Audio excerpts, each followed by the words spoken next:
चलिए आगे के रूल्स हम देखते हैं। 24 रूल तक देखे थे और इस लेक्चर में पूरा ग्रामर हम खत्म कर देंगे। टोटल नंबर ऑफ जो रूल्स हैं वो 64 हैं, तो 64 रूल तक हम पूरा कवर करने की कोशिश करेंगे। 25वां रूल ईच और एवरी के बीच में डिफरेंस बताता है, कहाँ पर ईच यूज करना है और कहाँ पर एवरी यूज करना है, ये हमको बताता है। ठीक है, तो देखो ईच तब यूज किया जाता है जब या दो से ज्यादा लोगों की बात हो, और एवरी तब यूज किया जाता है जब हमेशा दो लोग हो, जब लोग हमेशा कितने हो, दो से ज्यादा हो। समझना क्या बोला है, जैसे अगर दो लोग हो, अगर दो लोग हो, अगर दो लोग हो, ठीक, तो क्या यूज करेंगे, ईच। अगर केवल कितने लोग हैं, दो लोग हैं, तो क्या यूज करेंगे, ईच। अगर दो से ज्यादा लोग हैं तो हम ईच भी यूज कर सकते हैं और एवरी भी यूज कर सकते हैं। क्लियर, समझ आई बात। तो इसी को उल्टा तरीके से लिखा हुआ है, अगर दो या दो से ज्यादा हैं ईच यूज करेंगे, मतलब ईच कब यूज करेंगे, जब दो लोग हों या दो से ज्यादा हों, और एवरी को कब यूज करेंगे, जब हमेशा लोग दो से ज्यादा हों। ठीक, दूसरा और एक कंडीशन है, जब नंबर फिक्स और सीमित हो तो हम ईच यूज करेंगे, और नंबर फिक्स ना हो तो एवरी यूज करेंगे। ये एग्जांपल से ही आपको समझ आएगा। जैसे देखो Ram and Shyam, each of them has brought his copy. जी बिल्कुल सही है ना, each of them, Ram and Shyam, each of them, each of them use किया हूं, क्यों यूज किया हूं, क्योंकि यहां पर दो लोग हैं, राम एंड श्याम दोनों, यहां पर दो ही लोग हैं मौजूद, और दो लोग हों तो मैं ईच यूज करूंगा, जब दो लोग हों तो ईच यूज करूंगा। Each of them has brought his copy, एकदम बिल्कुल सही है। अब ये देखो Ram and Shyam, every one of them अगर लिखूं तो ये समझना गलत हो जाएगा। Clear, every one of them नहीं लिख सकता, क्यों, क्योंकि यहाँ पर दो है, दो लोग हैं, और एवरी हम तभी यूज करते हैं जब दो से ज्यादा लोग हों। Ram Shyam and Mohan, each of them has gone to school. Ram Shyam and Mohan, each of them has gone to school. अभी यहां पर देखो जब दो से ज्यादा लोगों की बात हो तो याद रखना, Ram Shyam and Mohan, each of them has gone to school, Ram Shyam and Mohan, everyone has gone to school. ये सही है, ये गलत नहीं है, ये सही है, क्योंकि यहां पर तीन लोग हैं, यानी कि दो से ज्यादा है, और दो से ज्यादा रहे तो हम ईच भी यूज कर सकते हैं और एवरीवन दोनों यूज कर सकते हैं, ये दोनों सही है, ध्यान रखना। ठीक है, चलो there are 50 students in this class, everyone has done his homework। there are 50 students, there are 50 students in this class, everyone has done his homework। ये क्यों गलत हो गया समझना, यहां पर नंबर फिक्स है, कितने स्टूडेंट हैं, 50 स्टूडेंट है, मेनी स्टूडेंट ऐसा नहीं बोला, कम स्टूडेंट ज्यादा स्टूडेंट ऐसे नहीं बोले, नंबर फिक्स है, कितने हैं, नंबर 50। तो भैया जब नंबर फिक्स हो जाए तो हम वहां पर क्या यूज करते हैं, ईच यूज करते हैं। There are 50 students in this class, each of them has done his homework. समझ आई बात। और यही इसके जगह 50 के जगह मेनी स्टूडेंट हो जाता, तब हम ईच यूज नहीं करते, तब हम क्या यूज करते हैं, एवरीवन यूज करते। There are many student in this class, everyone has done his homework. समझ आ रही बात। चलो 26वां रूल देखते हैं, 1 2 3 rule of joint pronoun. 1 2 3 rule of joint pronoun, देखो फर्स्ट पर्सन में ये 1 2 3 फर्स्ट पर्सन, सेकंड पर्सन और थर्ड पर्सन को डिनोट करता है। फर्स्ट पर्सन में आई वी ये सब इंक्लूड हो जाते हैं, सेकंड पर्सन में यू, थर्ड पर्सन में ही शी इट दे या कोई नाम हो गए, तो समझना।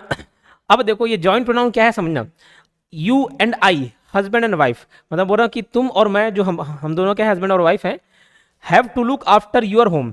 तो देखो बात हो रही है हस्बैंड और वाइफ में कि तुम और हम, जो हम दोनों हस्बैंड वाइफ है, हम दोनों को घर को देखना पड़ेगा, देखभाल करना पड़ेगा। अब वो घर तो यूज कर दिया, लेकिन किसका घर यूज करूं, तुम्हारा घर कि मेरा घर कि हमारा घर कि किसी और का घर। तो इसी के प्रोनाउन के बारे में बात किया जा रहा है कि have to look after your home करूं कि माई होम करूं कि अवर होम करूं, क्या करूं। ठीक है, किसका होम करना है। तो देखो you and I, husband and wife, have to look after our home होगा, यूर नहीं होगा। क्यों होगा, क्योंकि देखो जब भी फर्स्ट पर्सन, थर्ड पर्सन और थर्ड पर्सन रहते हैं, फर्स्ट सेकंड थर्ड पर्सन रहते हैं, तो जो प्रोनाउन यूज होता है तो प्राथमिकता हमको किसको देनी है, प्राथमिकता हमको फर्स्ट वाला ही देना है। ठीक है, फर्स्ट पर्सन का देखना है, फर्स्ट पर्सन। तो you and I, husband and wife, have to look after my home ना करके, देखो ये वी भी फर्स्ट पर्सन के अंतर्गत आता है, तो अवर करना, अवर होम। ठीक है, अवर होम, यूर नहीं होगा, माई नहीं होगा, अवर होम, क्योंकि दो लोग मौजूद हो गए, लेकिन हमको मुझे इंक्लूड करके बात करना है ना। तो तुम और मैं, हस्बैंड एंड वाइफ, हमको हमारे घर की देखभाल करनी होगी। ठीक है, तो अवर होम। अब देखो जो सेकंड एग्जांपल है, you and Ram have done there duty. अब यहां पर कौन कौन पर्सन इंक्लूड है, सेकंड पर्सन और थर्ड पर्सन, क्योंकि आई कहीं पे भी इंक्लूड नहीं है तो फर्स्ट पर्सन इंक्लूड नहीं है। तो सेकंड और थर्ड में किसको प्राथमिकता देंगे? प्रोनाउन के लिए सेकंड को। तो you and Ram have done there duty तो देयर नहीं, सेकंड के लिए क्या प्रोनाउन लगेगा? यू का, सेकंड पर्सन के लिए योर ड्यूटी, ठीक है, you and Ram have done your duty, ये सही हो जाएगा। फिर 2 3 1 मैनर्स, ये क्या होता है? जैसे देखो हम 3 लोग हैं, समझना, मैं बोल रहा हूँ मैं हूँ, तुम हो और एक थर्ड पर्सन राम है। तो मैं, तुम और राम मार्केट जाएंगे, ऐसा बोलूं कि राम तुम और मैं मार्केट जाएंगे, कि राम मैं और तुम मार्केट जाएंगे? बोले सर सब में तो एक ही मतलब है। जी बिल्कुल मतलब है, लेकिन एक एटिकेट होता है, एक सम्मान देते हैं। जैसे कोई मेहमान आता है घर में तो आप उसको नाश्ता देते हैं तो उनको पहले खाने देते हैं कि आप पहले ठूस लेते उसके बाद उनको देते हैं, नॉर्मल सम्मान देने की बात है। तो बस 2 3 1 मैनर ये क्या है कि वो ऊपर देखे हम लोग प्रोनाउन देखे है ना, वो प्रोनाउन देखे, look after my home our home, ये प्रोनाउन देखे। यहाँ पर आई को पहले रखूं कि यू को पहले रखूं, उस बारे में चर्चा की जा रही है। ऊपर उदाहरण में देखना यू को पहले रखे गए थे, यू एंड आई। तो ध्यान रखना हमेशा 2 3 1 का रूल इसको फॉलो करना है। अगर प्रोनाउन की बात आए तो 1 2 3, और यहां पर शुरुआत में जब नाउन की बात आए तो या नाउन या प्रोनाउन की बात आए तो 2 3 1, जो शुरुआत में सब्जेक्ट की बात आए तो, है ना। तो I and you husband and wife have to look after our my home, गलत, यहां माई होम नहीं, या क्या करेंगे, यहां पर आई एंड यू ना होकर यू एंड आई होगा, यू एंड आई, और ये अवर होम होगा ना, अवर होम होगा, ठीक है, समझ रही बात। चलो, नेदर के साथ हमेशा नॉर लगता है ना कि नॉट। तो I had gone neither to Ram's home nor not to Shyam home नहीं, नॉट की जगह क्या लगेगा? नॉर लगेगा। नेदर के साथ नॉर लगता है, इधर के साथ और लगता है। नेदर नॉर के पेयर में दूसरे पद के बाद जिस तरह का सेंटेंस होगा ठीक उसी प्रकार का सेंटेंस पहले पद के सामने भी होना चाहिए। ये नॉट ओनली बट ऑल्सो में इस प्रकार का रूल देख लिए हैं तो इसको पहचानने में आपको कठिनाई नहीं होगी। जैसे देखो उदाहरण, neither I have gone to Raipur nor to Bilaspur. तो नेदर के साथ नॉर लगाइए तो ठीक है, लेकिन नॉर के बाद टू बिलासपुर है ना, तो नेदर के बाद टू रायपुर होना चाहिए, लेकिन यहाँ पे तो आई हैव गॉन टू लिखा हुआ है। तो एक काम करता हूँ, आई हैव गॉन टू को इधर लिख देता हूँ, I have gone neither to Raipur nor to Bilaspur. तो देखो नॉर के बाद टू बिलासपुर आ गया, ठीक वैसे ही सेंटेंस नेदर के बाद टू रायपुर आना चाहिए। Neither I have given chocolate to Sita not to Gita.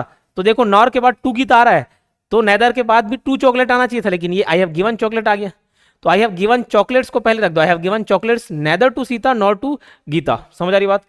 फिर एदर और के साथ भी वैसे ही सेम टू सेम रूल है, एदर के साथ हमेशा और लगेगा। I will choose either commerce and maths नहीं, एदर कॉमर्स और मैथ्स। ध्यान रखना कुछ शब्दों के बाद हमेशा रिफ्लेक्सिव प्रोनाउन यूज होता है। रिफ्लेक्सिव मतलब जो खुद को रिफ्लेक्ट करे। जैसे मैं नहीं, मैं खुद ये काम करूंगा, तो इसमें आप क्या अपने आप पर बल दे रहे हैं, जो काम का बोझ है वो रिफ्लेक्ट होकर आप पर ही आ रहा है।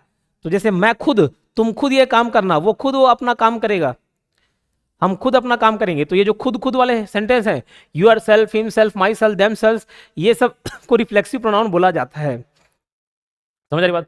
तो कुछ शब्दों के बाद हमेशा रिफ्लेक्सिव प्रोनाउन यूज होते हैं। अब वो शब्द कौन कौन से हैं उसको हम लोग ध्यान रखेंगे, याद रखेंगे।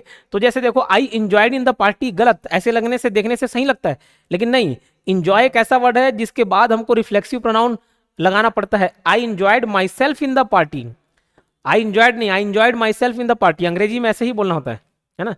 आप भले हिंदी में ट्रांसलेशन ऐसा, मैंने पार्टी इंजॉय किया, मैं पार्टी में खुद को इंजॉय महसूस कर रहा हूँ, खुद को ऐसे बोलने में अजीब लग रहा है, लेकिन अंग्रेजी में ऐसा ही करते हैं।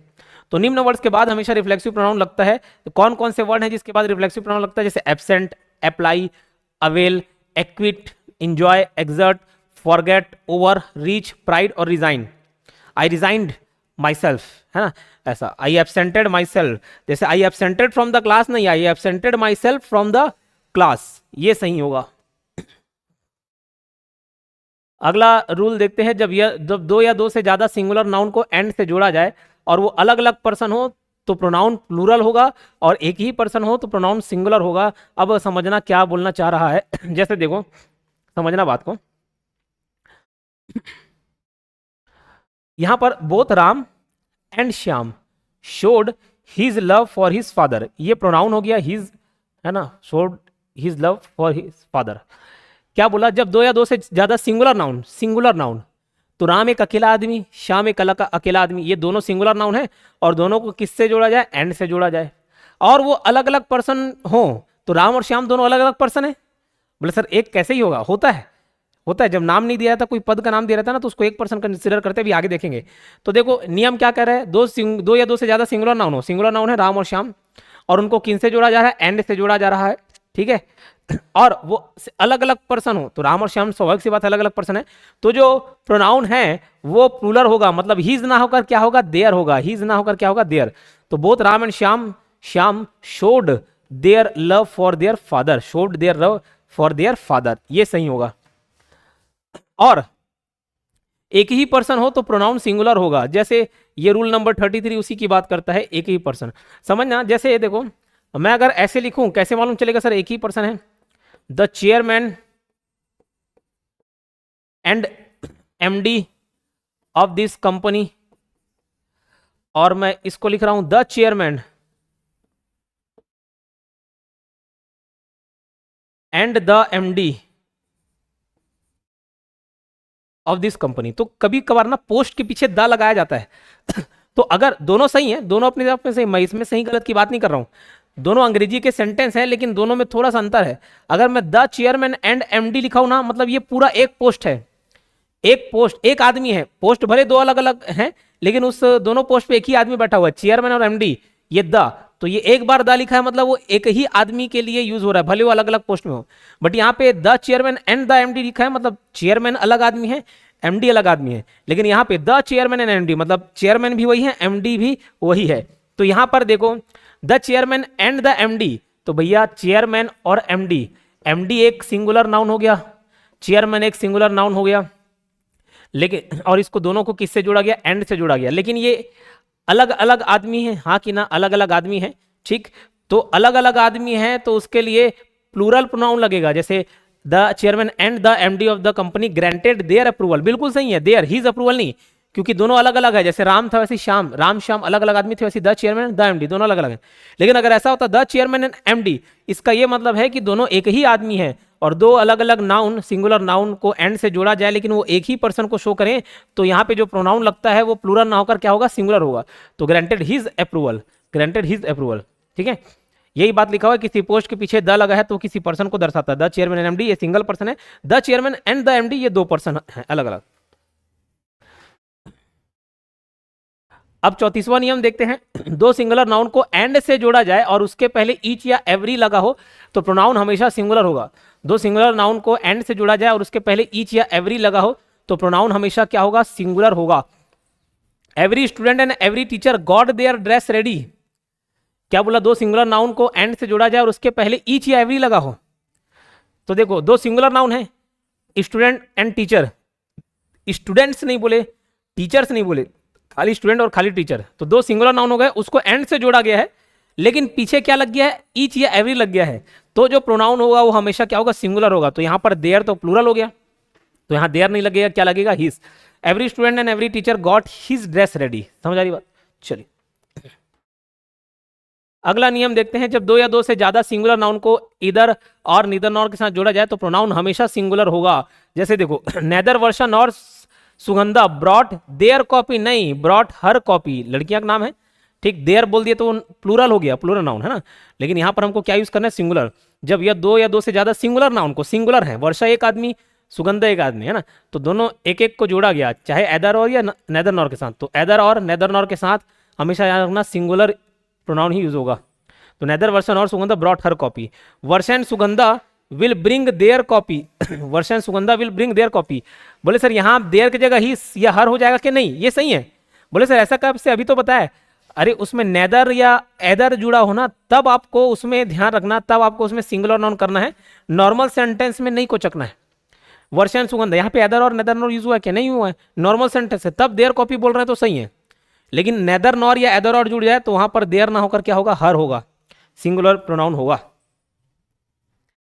अगला नियम रूल नंबर 36, जब एक प्लूरल नाउन और एक सिंगुलर नाउन को इधर और, देखो अभी ऊपर में हम इधर और नेदर नॉर रख रहे थे, लेकिन दोनों सिंगुलर नाउन को जोड़ रहे थे। अभी यहाँ पर ऐसा एक प्लूरल नाउन और एक सिंगुलर नाउन को जोड़े, प्लूरल है तो फिर कोई बात ही नहीं, फिर प्लूरल यूज करना है, लेकिन एक सिंगुलर है और एक प्लूरल नाउन है तो ध्यान रखना प्रोनाउन हमेशा प्लूरल होगा। जैसे नेदर सन्स, सन नहीं बोला, सन्स बोला, मतलब एक से ज्यादा बेटे, नॉर फादर, फादर तो एक है, तो एक सिंगुलर नाउन एक प्लूरल नाउन को जोड़ा गया किससे, नेदर के साथ, तो प्रोनाउन जो है वो प्लूरल होगा, तो हिज कॉपी नहीं, their copy. Neither sons nor father brought their copy. समझ आई बात। अगला नियम 37, डिस्ट्रीब्यूटिव प्रोनाउन को हमेशा सिंगुलर मानते हैं। डिस्ट्रीब्यूटिव प्रोनाउन मतलब इधर, इसी को ही बोलते हैं इधर। इधर of the choices fit the answer. देखो मैंने बताया था अगर नाउन में एस जुड़े, जैसे पेन है, नाउन में एस जुड़े तो वो प्लूरल हो जाता है। और वर्ब में, वर्ब मतलब कोई भी क्रिया, फिट करना, फिट होना करना, डू, गो, कम, रेस्ट, ये सब वर्ब है। वर्ब में एस जुड़े तो वो सिंगुलर हो जाता है। तो फिट और फिट्स में सिंगुलर कौन सा, प्लूरल कौन सा? तो फिट्स जो है वो सिंगुलर है, क्योंकि वर्ब में एस जुड़ता है तो वो सिंगुलर हो जाता है, नाउन में एस जुड़ता है तो प्लूरल हो जाता है। फिट और फिट्स में सिंगुलर फिट्स है और प्लूरल कौन है, फिट है। तो इधर इसको डिस्ट्रीब्यूटिव प्रोनाउन बोलते हैं, इधर को, है ना। इधर of the choices fit the answer की fits the answer, fits the answer. क्यों? ये इधर डिस्ट्रीब्यूटिव प्रोनाउन है और इसके साथ हम इसको हमेशा सिंगुलर मानते हैं, तो ये सिंगुलर वर्ब ही लगेगा, फिट्स द आंसर। ठीक। ओरल मतलब यार ना मौखिक होता है, हम जैसे ओरल कन्वर्सेशन कर रहे हैं, और वर्बल मतलब लिखा हुआ। ओरल मतलब बोला हुआ, वर्बल मतलब लिखा हुआ, है ना। तो उस हिसाब से आप सेंटेंस में इन वर्ड्स का प्रयोग करेंगे। जैसे his written statement differs from his verbal one, उसका जो लिखा हुआ स्टेटमेंट है वो बोले हुए स्टेटमेंट से अंतर खा रहा है, ऐसा बोलना चाह रहा है। ठीक है, तो his written statement differs from his verbal one.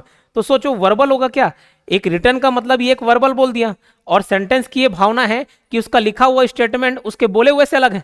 लिखा हुआ का लिखा हुआ से अलग, ऐसे थोड़ी ना बोलेंगे। लिखा हुआ स्टेटमेंट बोला हुआ स्टेटमेंट से अलग है, अंतर खा रहा है। तो ये बोला his written statement differs from his verbal, नहीं होगा, ओरल होगा, है ना। तो his written statement differs from his oral one. समझ आ रही बात। चलो अगला नियम, rule number 39, little, a little, the little, तीनों शब्द अलग अलग सेंस में यूज करते हैं।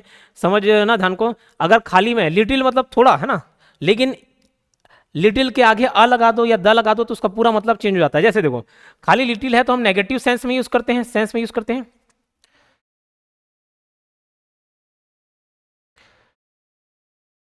खाली लिटिल है तो नेगेटिव सेंस में, अ लिटिल है तो पॉजिटिव सेंस में, द लिटिल मतलब जितना उतना। ठीक, जितना उतना। देखो कुछ अभी स्पेलिंग मिस्टेक हो गए हैं, वो उतना माइंड नहीं करना, है ना। चलो little, a little, the little, इसको याद कैसे रखना। ए पॉजिटिव हमारा ब्लड ग्रुप होता है ना, ए पॉजिटिव, ए प्लस, ए पॉजिटिव, तो ए जहां पे जुड़ गया वो पॉजिटिव सेंस में रखना। जैसे मैं बोलूं सुना, अरे उसको थोड़ा ही नॉलेज है भाई पॉलिटिक्स का, अब बोलो थोड़ा बहुत है नॉलेज पॉलिटिक्स का, दोनों में अंतर है। थोड़ा बोल रहा हूँ लेकिन समझना सेंस अलग अलग हो जा रहा है। अरे उसको थोड़ा नॉलेज है पॉलिटिक्स का, मतलब उससे मत ज्ञान लो, बिना ज्ञान के वो ज़्यादा बात कर रहे हैं। इसको थोड़ा बहुत नॉलेज है भाई पॉलिटिक्स का, मतलब पॉजिटिव वे में बोल रहा हूँ कि हाँ उससे एक्सपीरियंस उसका साझा किया जा सकता है, उससे सीखा जा सकता है। समझ आ रही बात। तो अब देखो उसे पॉलिटिक्स का थोड़ा नॉलेज है, he has little knowledge of politics, है ना।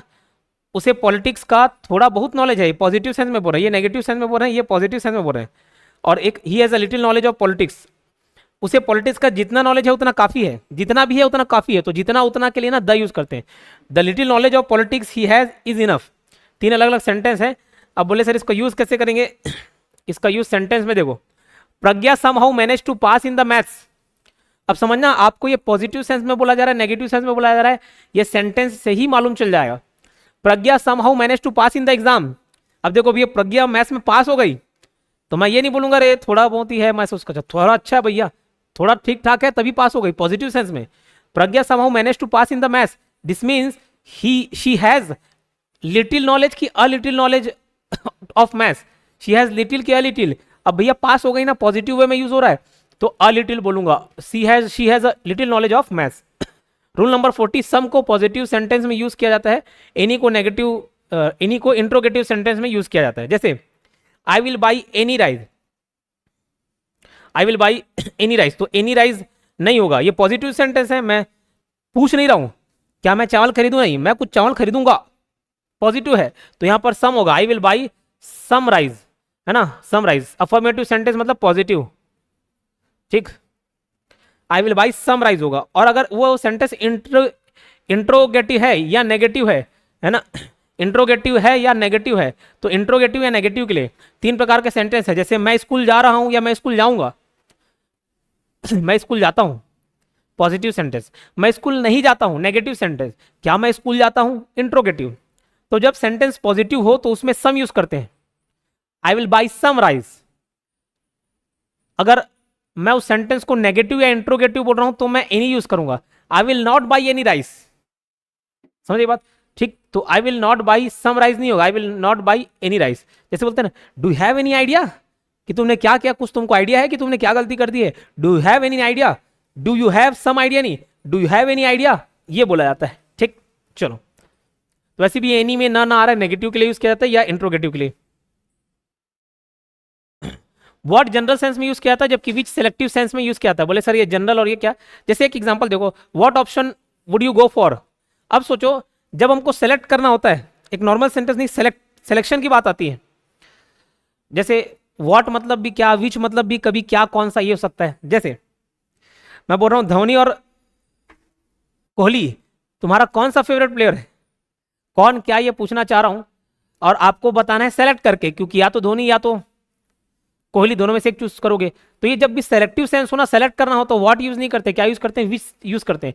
विच सेलेक्टिव सेंस में यूज किया जाता है। जैसे what option would you go for, option है भैया, 3-4 ऑप्शन है। जैसे अमिताभ बच्चन केबीसी खेलते हैं, तो क्या करोगे भैया, कौन से ऑप्शन में जाओगे, ऑप्शन ए जाओगे, ऑप्शन बी जाओगे, सी जाओगे, डी जाओगे, कि आगे अटेम्प्ट करोगे, तुक्का मारोगे, कि सरेंडर मार दोगे और जितना पैसा जीते उतना लेके चले जाओगे, कि आप फोन ऑन फ्रेंड करोगे, 50-50 लोगे, क्या करोगे। तो आपको चूज करना है, और जहां पे चूज करना है वहां पर क्या हो जाएगा, विच हो जाएगा। तो व्हाट ऑप्शन नहीं होगा, which option would you go for, ये सही, ठीक है। अगले नियम की बात करते हैं, रूल नंबर 42, ओल्डर और एल्डर का डिफरेंस। ओल्डर और एल्डर का डिफरेंस या ओल्डेस्ट और एल्डेस्ट का डिफरेंस। ध्यान देना, जो ओल्डर है, ओल्डर और एल्डर, ओल्डर एल्डर दोनों बड़े के लिए यूज हो जाता है, अपने से उम्र में बड़े के लिए ओल्डर और एल्डर यूज करते हैं। लेकिन अंतर यह है, एल्डर अपने सगे संबंधियों के लिए यूज किया जाता है, अपने रिलेशन के लोगों के लिए। जैसे मैं बोलूंगा आई हैव एन एल्डर ब्रदर, ना कि older brother. I have an elder brother, brother की बात कर रहा हूं, खुद के भाई की बात कर रहा हूं, मेरा एक बड़ा भाई है, तो वहां पे मेरा भाई खुद का सगे संबंधी वाला भाई है, खून का रिश्ता है, तो ऐसे में मैं ओल्डर यूज नहीं करूंगा, आई have an elder brother use करूंगा।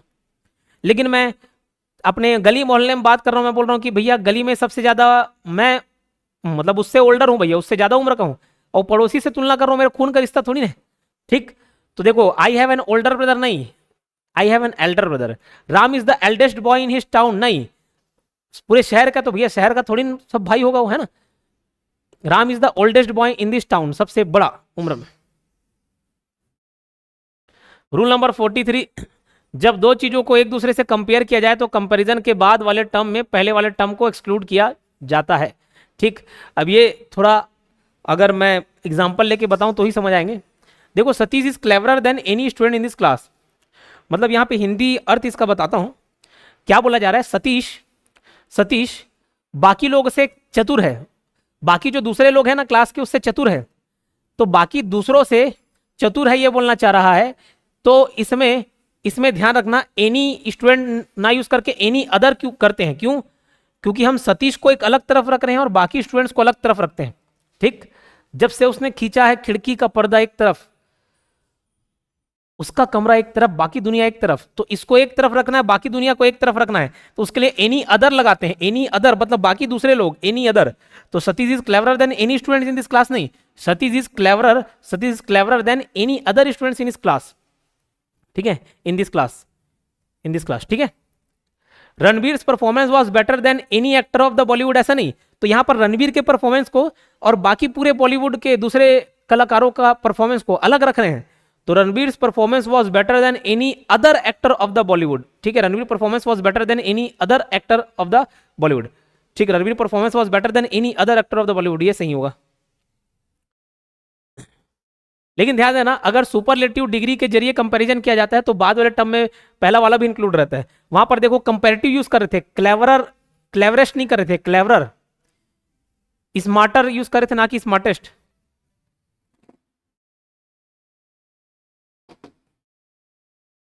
ठीक है, स्मार्टर यूज कर रहे थे, ना कि स्मार्टेस्ट।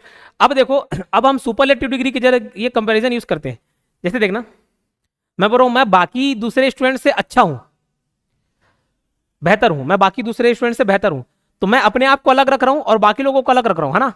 लेकिन मैं बोलूं मैं सभी में सबसे अच्छा हूं, अब मैं सबसे अच्छा के लिए बेस्ट यूज कर रहा हूं, तो जहां पे सुपरलेटिव वर्ड यूज करते हैं तो वहां पे फिर अदर वाला वर्ड नहीं आ जाएगा। जैसे Ashok was the most powerful of all other rajkumar, नहीं, वो सभी में सभी में से जिसमें अशोक खुद शामिल है उसमें वो पावरफुल, सबसे ज्यादा पावरफुल था। तो Ashok was the most powerful of all other rajkumar, नहीं, यहां पे ऑल राजकुमार, अदर नहीं हटेगा, ठीक है। 10 मिनट बस। ऑल अदर, ठीक, ऑल अदर ना होगा क्या होगा, खाली ऑफ ऑल राजकुमार होगा। जब कोई धीरे धीरे बढ़े तो उसको कंपेरेटिव सेंस में यूज दर्शाया जाता है, कंपेरेटिव सेंस में दर्शाया जाता है। It grew hot and hot, नहीं, it grew hotter and hotter. धीरे धीरे कोई चीज बढ़े, जैसे बोलते हैं ना दिन ब दिन गर्मी और बढ़ते जा रही है, धीरे धीरे धीरे बढ़ रही है। तो जब भी धीरे धीरे गर्मी बढ़ रही है मतलब आज जो गर्मी थी उससे कल ज्यादा होगी, फिर ऐसे। तो ये कंपेयर कर करके बोल रहे हैं ना, मतलब पिछले के मुकाबले अभी ज्यादा है, तो ऐसे में कंपेरेटिव डिग्री यूज करते हैं। It grew hot and hot, it grew hottest and hottest नहीं, it grew hotter and hotter. Rule number 46, instead of का मतलब होता है के बजाय, और इंस्पाइट ऑफ का मतलब होता है के बावजूद, के बावजूद। इंस्पाइट ऑफ को डिस्पाइट भी लिखते हैं, ध्यान रखना, डिस्पाइट लिखेंगे डिस्पाइट ऑफ गलत हो जाएगा।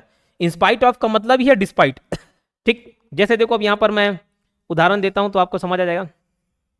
मुझे पेन देने के बजाय तुम पैसे दे सकते थे, बोले कभी कभार ऐसा होता है ना कि कोई गिफ्ट ले दिया, अरे भैया ये क्या गिफ्ट दिया भाई, ये काम को इसके बदले पैसे देते, ऐसा फील आता है ना। तो जो मुझे पेन देने के बजाय है तो क्या लगेगा, instead of. Instead of giving me pen, और ध्यान रखना इंस्टीड ऑफ के बाद वर्ब में आईएनजी का फॉर्म लगता है, वर्ब में आईएनजी का फॉर्म लगता है। इंस्टीड ऑफ गिव नहीं, instead of giving, instead of giving me pen you could have given me money. मैं स्मार्ट होने के बावजूद सिंगल हूं, in spite of being smart I am single, के बावजूद के लिए इंस्पाइट ऑफ यूज कर दिए। अच्छा, अगर इसको मैं डिस्पाइट से यूज करना चाहूं तो डिस्पाइट ऑफ बीइंग स्मार्ट नहीं होगा, खाली डिस्पाइट होगा, पूरे इंस्पाइट ऑफ की जगह डिस्पाइट यूज करेंगे, ऑफ नहीं लगाएंगे। Despite being smart I am single, ठीक है। रूल नंबर 47 देखते हैं। इंडीड, वाकई में, वास्तव में या सच में। इंडीड के साथ दैट तब यूज करेंगे जब किसी सेंटेंस के दोनों हिस्से में समानता हो। इंडीड के साथ दैट तब यूज करेंगे जब किसी सेंटेंस के दोनों हिस्से में समानता हो। जैसे समानता मतलब क्या, इंडीड मतलब होता है वाकई में। इंडीड के साथ बट तब यूज करते, तो दो अलग अलग केस है, एक बार दैट और एक बार बट। तो दोनों सेंटेंस में समानता हो तो दैट, और नहीं हो तो बट। बोले सर कैसे कैसे, समझना। आई am indeed happy with my school but it produces famous man, famous man, famous man. I am indeed happy with my school but it produces famous man. I am indeed happy with my school that it produces famous man, समझना। अंग्रेजी से हिंदी रूपांतरण करके बताता हूं। मैं अपने school से खुश हूं, क्यों, क्योंकि ये अच्छे रिजल्ट, ये अच्छे फेमस मैन प्रोड्यूस करता है, मतलब यहां से अच्छे नामी गिरामी लोग निकलते हैं। तो दोनों सेंटेंस में समानता है, मैं स्कूल से खुश हूं और यहां से अच्छे लोग भी निकलते हैं, थोड़ा पॉजिटिव, दोनों सेंटेंस में पॉजिटिव पॉजिटिव है। लेकिन मैं थोड़ा विरोधाभास में बोल रहा हूं, मैं अपने स्कूल से खुश हूं, भले ही वहां से अच्छे लोग, मतलब नामी गिरामी लोग नहीं निकल रहे, लेकिन मैं खुश हूं। तो ये एक पॉजिटिव एक नेगेटिव हो गया। तो जब दोनों में पॉजिटिव पॉजिटिव हो, समानता दिखाई दे, तो हम दैट यूज करेंगे, और अगर एक पॉजिटिव है दूसरा नेगेटिव है तो बट यूज करेंगे। जैसे आई am indeed happy with my school but it produces famous man, देखो खुश भी हैं और ये अच्छे लोग भी निकाल रहे हैं वहां से नामी गिरामी, तो बट यूज नहीं करूंगा, क्या यूज करूंगा, that. I am indeed happy with my school that it does not produces famous man, तो देखो एक पॉजिटिव हो गया दूसरा नेगेटिव हो गया, तो उसके लिए मैं फिर यहां पर क्या यूज करूंगा, आई am indeed happy with my school that नहीं बट, क्यों, क्योंकि विरोधाभास हो गया। एक तरफ मैं खुश हूं लेकिन भैया ये अच्छे यहाँ नामी गिरामी लोग यहां से नहीं निकलते, है ना। I am indeed happy with my school but it does not produces famous man. Nothing else के बाद हमेशा बट लगता है, ना कि than. It is nothing else than a wicked desire, ये कुछ नहीं बस भैया तुम्हारी विकृत इच्छाएं हैं, ऐसा बोल रहा है, तुम्हारे मन के अंदर की कुंठा है ये, है ना। तो इट इज नथिंग एल्स, अरे कुछ नहीं बस ये एक जादू है, आंखों का धोखा है, ऐसे बोलते नहीं, आंखों का जादू बस है, आंखों का धोखा है, कुछ है नहीं, कोई जादू तो नहीं, आंखों का धोखा, ऐसे टाइप बोलते हैं। तो बस it is nothing else than a wicked desire नहीं, it is nothing else, it is nothing else but a wicked desire, it is nothing else than an illusion, than नहीं बट, है ना। तो it is nothing else, nothing else के साथ क्या लगता है, हमेशा बट लगता है। रूल नंबर 49 की बात करें, डायरेक्ट नरेशन वाले सेंटेंस के पीछे कभी भी दैट नहीं लगता। डायरेक्ट नरेशन मतलब देखो जैसे को तैसे बता देना, मतलब यहाँ जहाँ पे इन्वर्टेड कॉमा लगता है ना उसको क्या बोलते हैं, डायरेक्ट नरेशन बोलते हैं, उसको डायरेक्ट नरेशन बोलते हैं। डायरेक्टली जैसे बोल दिया, जैसे मेरा एक दोस्त है राम, राम ने बोला कि मैं स्कूल नहीं जाऊंगा, राम खुद अपने बारे में बता रहा है, राम स्कूल नहीं जाएगा, है ना, राम अपने बारे में बोल रहा है कि मैं स्कूल नहीं जाऊंगा। अब ये बात मैं आपको बता रहा हूं, आप समझ लो गुरुजी हो, गुरुजी राम ने बोला, क्या बोला, मैं स्कूल नहीं जाऊंगा, तो मैं सोचूं मैं अपने बारे में थोड़ी ना बोल रहा हूं, मैं जैसे राम ने बोला वैसे सेंटेंस बता दिया, मैं स्कूल नहीं जाऊंगा, उसको इन्वर्टेड कॉमा में रखते हैं, तो ये डायरेक्ट नरेशन होता है। तो जब भी डायरेक्ट नरेशन आए तो उसके पीछे कभी भी दैट नहीं लगता। He said that it is none of your business, ऐसा नहीं, ये दैट नहीं लगेगा, क्यों, ये डायरेक्ट नरेशन है। अच्छा, इंट्रोगेटिव सेंटेंस में भी, इंट्रोगेटिव सेंटेंस में और वो इनडायरेक्ट नरेशन हो तो उसमें भी दैट नहीं लगता। इनडायरेक्ट नरेशन मतलब जिसमें इन्वर्टेड कॉमा नहीं रहे। जैसे मैं बोलूं राम ने क्या बोला, राम ने बोला मैं स्कूल नहीं जाऊंगा, राम की बात कर रहा हूं। अब मैं राम जो बोला उसको थोड़ा कन्वर्ट करके बता रहा हूं। राम ने बोला गुरुजी कि वो स्कूल नहीं जाएगा, तो ये जो एज इट इज जो राम की भाषा थी वो हट गई, तो इन्वर्टेड कॉमा नहीं लगा हो, इनडायरेक्ट नरेशन। तो ही आस्क्ड मी दैट, तो इनडायरेक्ट नरेशन हो और वो इंट्रोगेटिव सेंटेंस हो, पूछने वाला, he asked me that where I stayed, ऐसा नहीं, he asked me where I stayed. तो इंट्रोगेटिव सेंटेंस में भी दैट नहीं लगता, और खास करके आस्क के बाद तो अन्य। सेल्डम के साथ हमेशा नेवर लगता है। सेल्डम और नेवर का मतलब होता है मतलब एकदम नहीं के बराबर या कभी नहीं। जैसे भैया हमारे जो चाचा हैं उनसे अच्छा संबंध नहीं है, वो या तो कभी नहीं आते या एकदम नाच के बराबर आते हैं ऐसा। तो सेल्डम के साथ हमेशा नेवर लगता है। तो the DD national seldom or ever telecast good program. DD national में एकदम कहाँ अच्छे अच्छे प्रोग्राम आते हैं, एकदम ना के बराबर आते हैं, कभी नहीं आते। तो एवर नहीं लगेगा, सेल्डम के साथ क्या लगेगा, नेवर लगेगा, है ना। अगले रूल की ओर आगे बढ़ते हैं, रूल नंबर 52। रूल नंबर 52, दो लोगों के लिए या दो चीजों के लिए बिटवीन यूज करते हैं, और एमंग जो है वो दो से ज्यादा के लिए यूज करते हैं। You have to choose among Karna and Arjun. Karna and Arjun, देखो भैया एक तरफ कर्ण है एक तरफ अर्जुन है, बोले या तो कर्ण की तरफ से लड़ो या अर्जुन की तरफ से लड़ो, दोनों में से एक के बीच चुनना होगा। हिंदी में दोनों के लिए बीच है, लेकिन अंग्रेजी में इसके लिए या तो बिटवीन या तो एमंग। तो बिटवीन जब दो लोग हों, you'll have to choose between Karna and Arjun. क्यों, कर्ण और अर्जुन दो लोग हैं तो उसके लिए बिटवीन यूज होगा, बिटवीन वाला यूज होगा, बिटवीन वाला सही होगा। लेकिन 3-4 लोग आ जाए, the money is to be divided between Chhoti Pinky कोमल रानी। भैया पैसा दे के जाते हैं, कोई बड़ी बुआ या कोई ऐसे पैसा दे के चले गए और बोले 4-5 लोग आपस में बांट लेना, बोले तो वहाँ पे दो लोग नहीं है ना, जो हम बिटवीन यूज करें। बिटवीन तो दो लोग रहते तब यूज होता, खाली छोटी पिंकी रहते तो बिटवीन छोटी एंड पिंकी होता, बट यहाँ पे 4 लोग हैं तो the money is to be divided among Chhoti Pinky Komal and Rani. Rule number 53 की बात करते हैं, बिसाइड और बिसाइड्स। ये देखो बिसाइड मतलब होता है के बाजू में, बिसाइड्स मतलब होता है के अलावा, या इसी को ही अंग्रेजी में इन एडिशन टू बोलते हैं। जैसे सोचना बिसाइड्स या beside, being good at studies I am good in sport also. मतलब मैं ये बोल रहा हूं कि मैं भैया पढ़ाई में अच्छा होने के साथ साथ, या पढ़ाई में अच्छा होने के अतिरिक्त, या पढ़ाई में अच्छा होने के अलावा मैं खेल में भी अच्छा हूं, स्पोर्ट्स में भी अच्छा हूं। तो ये बाजू में बैठने वाला बिसाइड होगा कि के अलावा या इन एडिशन टू, के अतिरिक्त, के साथ साथ, ये वाला बिसाइड्स होगा। तो ध्यान रखना ये besides, besides being good at studies I am good in sports also. He is sitting besides me कि बिसाइड मी, तो इसमें ये वाला बिसाइड होगा, ये नहीं होगा। और वो मेरे बाजू में बैठ रहा है तो ये वाला बिसाइड नहीं, ये बाजू के लिए बिसाइड होता है, ठीक है। रूल नंबर 54, ये ई आई करके बताया हूं। ई आई एक्चुअली जो ईच और एवरी वन है इसको सिंगुलर वर्ब यूज करते हैं, मतलब इसके लिए इज यूज होगा, सिंगुलर। ई आई करके ऐसे कोड अपना तरीका याद करने के लिए, जैसे ईच एंड एवरी वन के बाद हमेशा सिंगुलर वर्ब लगता है। जैसे each student are very talented, are नहीं each student is very talented, ठीक है। Every student are very talented नहीं, every student is very talented. क्यों, इसके लिए सिंगुलर वर्ब लगेगा, आर नहीं लगेगा, इज लगेगा। अब अच्छा एक और चीज रखना, हमेशा ईच स्टूडेंट होगा ना कि ईच स्टूडेंट्स, स्टूडेंट्स नहीं, ईच स्टूडेंट, है ना। प्रत्येक की बात करें, एक एक की बात करें तो ईच स्टूडेंट होता है, ठीक। लेकिन अगर मुझे स्टूडेंट्स के पीछे एस लगाना ही है तो मैं ईच ऑफ माई स्टूडेंट्स लिख सकता हूं, ईच ऑफ ईच स्टूडेंट। तो देखो या तो ईच स्टूडेंट सही है, ईच स्टूडेंट, एस नहीं लगा है, ईच स्टूडेंट सही है, या अगर मुझे एस लगाना होगा तो मुझे ऐसे बोलना होगा, ईच ऑफ माई स्टूडेंट्स। वैसे ही एवरी स्टूडेंट, एवरी स्टूडेंट सही होगा ना कि एवरी स्टूडेंट, एवरी स्टूडेंट सही होगा। लेकिन इसको मैं जैसे ईच ऑफ माई स्टूडेंट्स बोल सकता हूं, वैसे एवरी ऑफ माई स्टूडेंट नहीं बोल सकता, ये गलत हो जाए। तो वही लिखा हुआ है यहां पर, एवरी स्टूडेंट होगा ना कि एवरी स्टूडेंट्स, और एवरी स्टूडेंट को एवरी ऑफ माई स्टूडेंट्स नहीं लिखा जा सकता जैसे ईच के केस में लिखा जा सकता था। Rule number 55, who and home ज्यादातर लोगों के लिए यूज किया जाता है, और ऐसे जानवरों के लिए भी जो पालतू है या जिनका नाम रखा गया हो। जैसे विटनेसेस, विटनेसेस मतलब गवाह, है ना, गवाह। Which I interviewed gave conflicting evidence. तो भैया जो गवाह रहेंगे वो तो जीवित आदमी लोग रहेंगे ना, है ना। तो विच किसके लिए यूज किया जाता है, विच नॉन लिविंग थिंग के लिए यूज किया जाता है, और हुम लिविंग के लिए। तो विटनेसेस हुम आई इंटरव्यूड। अब यहां पर आपके मन में आएगा कि सर हु यूज करें कि हुम यूज करें, तो सेंटेंस को पढ़ के देखना आप। हु मतलब जो, और हुम मतलब जिनका या जिसका। तो जो इंटरव्यू लिया था ऐसा होगा कि जिनका मैंने, जिन गवाहों का मैंने इंटरव्यू लिया था, तो जिन गवाहों का या मतलब उनका, जिन गवाहों का इंटरव्यू लिया था। तो whom the witnesses whom I interviewed gave conflicting evidence। बाद में भैया वो पलट गए एविडेंस, दूसरा बता दिए, ऐसा कुछ बोलना चाह रहे हैं हूँ और हूँ। जैसे देखो the people which just boarded the plane are good, तो भैया ठीक है, जो अभी अभी प्लेन में चढ़ने के लिए बोर्ड यूज करते हैं, ट्रेन में चढ़ने के लिए बोर्ड यूज करते हैं, क्लाइम नहीं यूज करते हैं ना, तो अभी अभी जो ट्रेन में या प्लेन में चढ़े वो भैया अच्छे आदमी थे। The people which just boarded the plane are good, the people which नहीं होगा, the people who just boarded the plane are good. क्यों? लोग हैं तो लोगों के लिए हूँ और हूँ होगा। तो अभी देखो जो पीपल है उसके बाद हूँ लगा ना कि हुम। बोले सर ऐसे कैसे, ऊपर तो हूँ लगे। अरे तो आप सेंटेंस यूज करके देखना ना, जो लोग चढ़े कि जिनका चढ़ गया, जो लोग चढ़े, ठीक है। The people who just boarded the plane are good.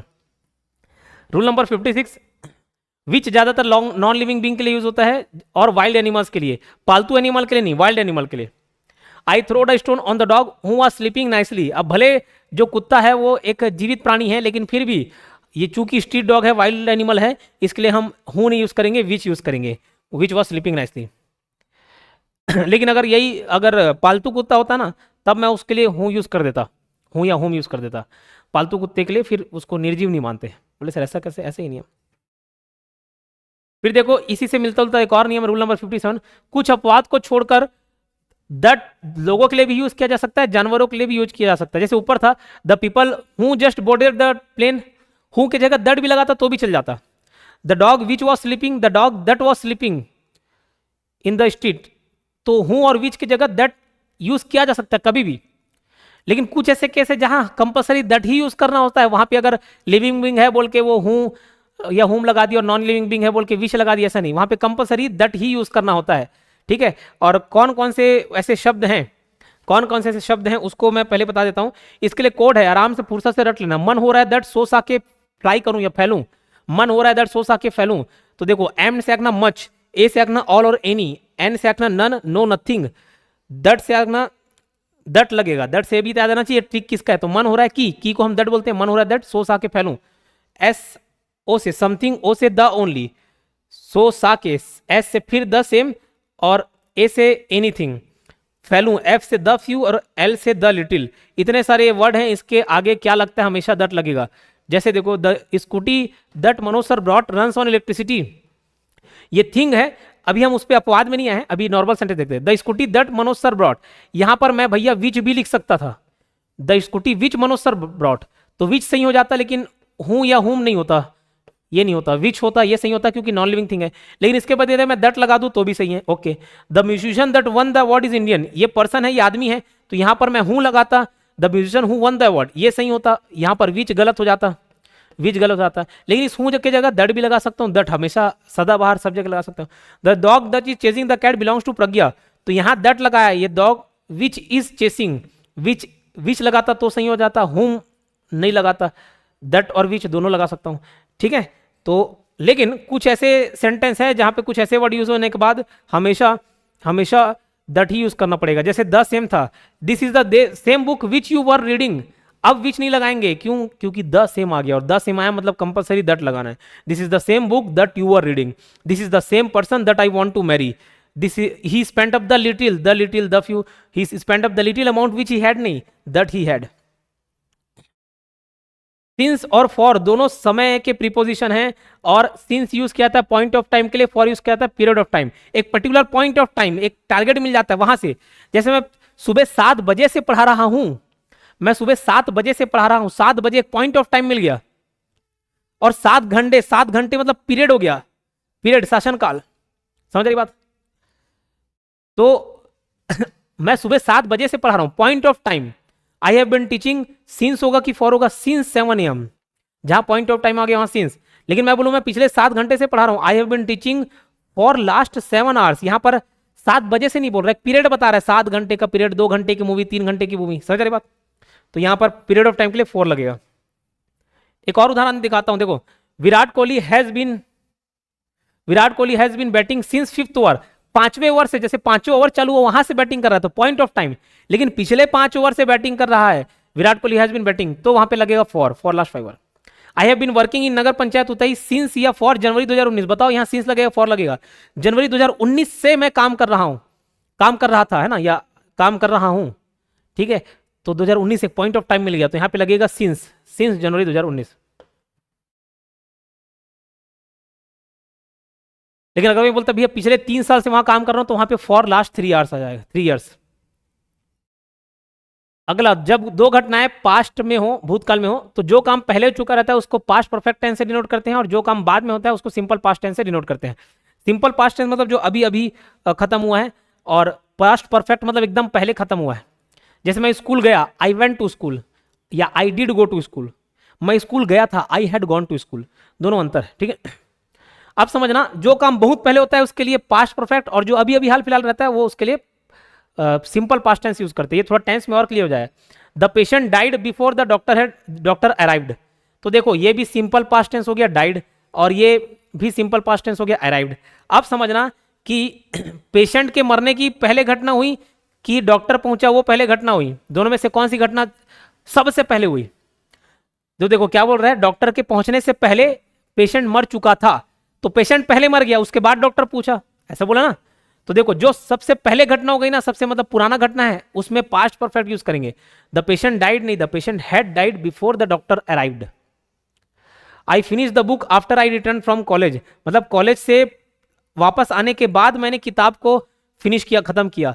तो भैया सबसे पहले काम कौन सा हुआ, पुराना काम कौन सा हुआ? कॉलेज से वापस आना, उसके बाद किताब फिनिश करना। तो आई रिटर्न फ्रॉम नहीं, I had return from college, बाकी आई फिनिश द बुक ये ठीक रहेगा। रूल नंबर 60 देखते हैं। दो कंपैरेटिव डिग्री एक साथ यूज नहीं किए जाते। जैसे देखो कंपैरेटिव डिग्री मतलब क्या, बेटर, स्मार्टर, मोर ब्यूटीफुल। जैसे he is more smarter than him, नहीं, स्मार्ट का स्मार्टर होता है, स्मार्ट का स्मार्टर होता है, ठीक है। He is smarter than him, ना कि मोर स्मार्टर। तो ये गलत हो जाएगा, ये सही हो जाएगा। कुछ चीजों के लिए जैसे देखो जो दो सिलेबल में हम लोग बोलते हैं ना रुक के, जैसे स्मार्ट एक बार मैं बोल रहा हूं, लेकिन ब्यूटीफुल के लिए मेरा जुबान 2 बार अपना स्ट्रक्चर चेंज कर रहा है। ब्यूटीफुल 2-3 बार हो गया, ब्यूटीफुल, ठीक है। जैसे बहुत सारे ऐसे सेंटेंस है जिसमें हैंडसम, हैंडसम को मैं 2 बार स्ट्रक्चर चेंज हो रहा है, हैंडसम, तो इसमें मोर हैंडसम बोलूंगा ना कि हैंडसमर। तो जो एक ही सिलेबल में कवर हो जाए ना उसके लिए ई आर लगा देते हैं। जैसे टॉल एक बार में खत्म हो गया, टॉल, ग्रेट, हाई, तो टॉलर, ग्रेटर, हायर ऐसा हो जाता है। लेकिन हैंडसम, हैंडसम, ब्यूटीफुल, तो इसमें हैंडसमर ब्यूटीफुलर नहीं होता, मोर ब्यूटीफुल, मोर हैंडसम, है ना। लेकिन ध्यान रखना यहां पर एक अपवाद है जिसको हम एक अलग से नियम के रूप में पढ़ते हैं। जब किसी एक ही पर्सन या थिंग के दो क्वालिटीज के बीच कंपैरिजन किया जाए तो ईआर वाला कंपैरेटिव वर्ड यूज नहीं किया था, मोर वाला किया जाता है। बोले सर क्या बोल रहे हो, समझ नहीं आ रहा। जैसे देखो स्मार्टर शब्द सही है कि मोर स्मार्ट सही है? स्मार्टर शब्द सही है, मोर स्मार्ट गलत है। लेकिन जब एक ही आदमी के अंतर्गत दो अलग अलग क्वालिटी को तुलना किया जाए तब मोर वर्ड यूज करते हैं। Shivaji was smarter than strong, गलत। क्यों? वो शिवाजी के ही अंदर तुलना की बात करी, मतलब वो भुजा बल से ज्यादा उसमें बुद्धि बल थी, बोले उनमें बुद्धि बल थी, तो उन्हीं के अंदर क्वालिटी की बात करें तो Shivaji was more smart than strong, क्योंकि उन्हीं के अंदर की दो क्वालिटी की बात की जा रही है। रूल नंबर 62 देखते हैं। जब किसी दो लोग या चीज या यूनिट या क्लास के बीच कंपैरिजन किया जाए तो कंपैरेटिव डिग्री ही यूज होता है, ना कि सुपरलेटिव। जैसे of the two boys his brain is the sharper, of the two boy sharpest करना, शार्पेस्ट, तब ये गलत माना जाएगा। जब दो लोगों के बीच किया जा रहा है तो शार्पर होगा भैया, शार्पेस्ट थोड़ी ना होगा, है ना। तो of the two boys his brain is sharper. Less और फ्यूअर में डिफरेंस, लेस क्वांटिटी डिनोट करता है और फ्यूअर नंबर डिनोट करता है। जैसे जहां नंबर आ गया वहां फ्यू यूज करेंगे। जैसे देखो no less than 50 students were sitting in this class, मतलब ऐसे बोलते हैं ना, अरे नहीं 50 से कम नहीं बैठे थे भैया, 50 से ज्यादा ही बैठे होंगे, 50 से कम नहीं बैठे थे। तो वहां पे अब नंबर फिक्स हो गया, और नंबर फिक्स हो गया बता दिया, नंबर डिनोट हो गया, मतलब वहां पे फ्यू ही होगा। तो नो लेस नहीं, no fewer than 50 students were sitting in this class. 64 और लास्ट नियम, अब ये इंपॉर्टेंट नियम खत्म कर चुके हैं, ग्रामर के नियम खत्म कर चुके हैं। रूल नंबर 64, के जितना अच्छा ही, as good as, good bad smart. ये देखो एज गुड एज मतलब उसके जितना ही अच्छा। जैसे मैं बोल रहा हूँ राम श्याम की जितना ही अच्छा है, तो उसके लिए ऐसा स्ट्रक्चर यूज होता है, Ram is as good as better नहीं, Ram is as good as Shyam, तो यहाँ पे बेटर नहीं लगेगा, क्या लगेगा, गुड, ठीक है। तो ये टोटल 64 रूल्स हमारे कवर हुए। तो ये मैं अभी फिलहाल ग्रामर के जो इंपॉर्टेंट नियम है इसको दोबारा से मैंने पढ़ाया हुआ है, नया फ्रेश, ठीक। अभी हाल फिलहाल एडीआई के लिए मैंने इसको रिकॉर्ड किया है, एडीआई एग्जाम अभी अगले 7-8 दिन में हो जाएगा। तो ये पूरे नियम मैंने इंपॉर्टेंट आपको बता दिए हैं जो ज़्यादातर खास है, क्योंकि एकदम इंग्लिश हम डीप में नहीं पढ़ सकते, उसका वेटेज उतना ज़्यादा नहीं आने वाला है, ठीक है। तो हम इसको जो इंपॉर्टेंट है सिर्फ हम उतना ही पढ़ा है। इसके अलावा हम टेंस पर बात कर लेंगे, डायरेक्ट इनडायरेक्ट स्पीच पर बात कर लेंगे, एक्टिव पैसिव वॉइस पर बात कर लेंगे, ठीक है। कुछ इडियम फ्रेजेस बात कर लेंगे जो इंपॉर्टेंट होंगे, हर पूरा देख पाना तो संभव नहीं है। और कुछ थोड़े वोकैब्स पर भी बात कर लेंगे जो थोड़े रूट वर्ड से बनते हैं। तो इतना हम इंग्लिश में करके जाएंगे। मिलते हैं नेक्स्ट वीडियो में। धन्यवाद।